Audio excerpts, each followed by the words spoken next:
In the previous session, we looked at verses 14 and 15, where Krishna, the Master, explained that action itself does not bind. Bondage arises when action is driven by attachment to results and a strong sense of ownership. Earlier, seekers understood this principle and continued performing their responsibilities with clarity. Today, Krishna takes the discussion deeper. In verse 16, he makes an important observation. Even thoughtful people become confused about action. What is truly action? What is inaction? What is misguided action? These distinctions are not always obvious. Understanding action requires careful observation. Before chanting, let us study the mind. Let us invoke clarity so that the teaching can be received with attention. Om Sahana Vavatu Sahanau Bhunaktu Sahaviryam Karavavahaihi Tejasvinavadhitamastu ma vidvishavahaihi. Om Shanti Shanti Shantihi. Harihi Om Shri Gurubhyo Namaha. Harihi Om. Kim karma kimakarmeti kavayopyatra mohitaha tatte karma pravakshyami yajnatva mokshase shubhat. Kim karma kimakarmeti kavayopyatra mohitaha tatte karma pravakshyami yajnatva mokshase shubhat. Krishna, the Master, begins by acknowledging something important. Even intelligent people become confused about action. Why? Because we usually judge action only by the outer movement. If something is happening, we say action is occurring. If nothing appears to happen, we assume there is no action. But Krishna, the Master, suggests the matter is more subtle. Two actions may look identical externally. For example, two people performing the same work, yet internally their orientation may be very different.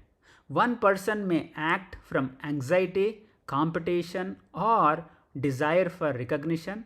Another may act from responsibility and clarity. Externally, the action looks the same, but internally, the relationship to action is different. Because of this, Krishna introduces three ideas that will be explained in the next verses. Karma, responsible action. Vikarma, misguided action. Akarma, action performed without binding ego involvement. Understanding these distinctions is essential for understanding how action influences the mind. Let's take an example. Consider two doctors working in the same hospital. Both treat patients and perform the same procedures. But one doctor may constantly worry about reputation and comparison. Another may focus primarily on helping the patient and performing the work carefully. The outward action is similar, but the inner experience of action can be very different. The difference lies in intention and understanding. Practical application. So, how can we apply this insight? First, through performing karma yoga. Perform responsibilities with calmness. Pause before reacting impulsively. Allow intention to become clear before acting. When action is rushed by emotion or anxiety, confusion increases. Second, develop structural clarity about motivation. Instead of changing behavior mechanically, examine what is driving the behavior. Is the action coming from pressure or fear, desire for recognition, or from responsibility and clarity? This observation gradually refines action. Finally, a quiet hint. During action, we can ask gently, who is aware of the impulse to act? Thoughts, emotions, and roles change. During action, we can ask gently, who is aware of the impulse to act?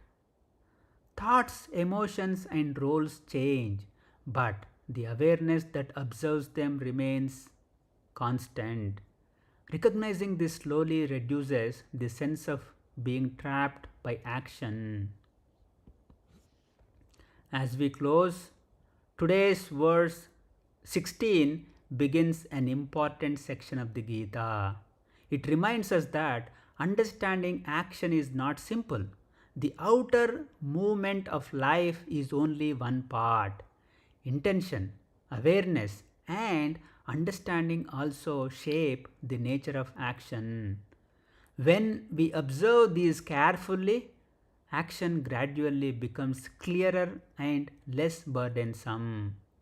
As clarity grows, our relationship with action becomes lighter and more intelligent. Om Shanti Shanti Shanti Harihi Om Shri Gurubhyo Namaha Harihi Om Swadhyaya Pravachanabhyam Na Pramaditavyam Om Tat Sat.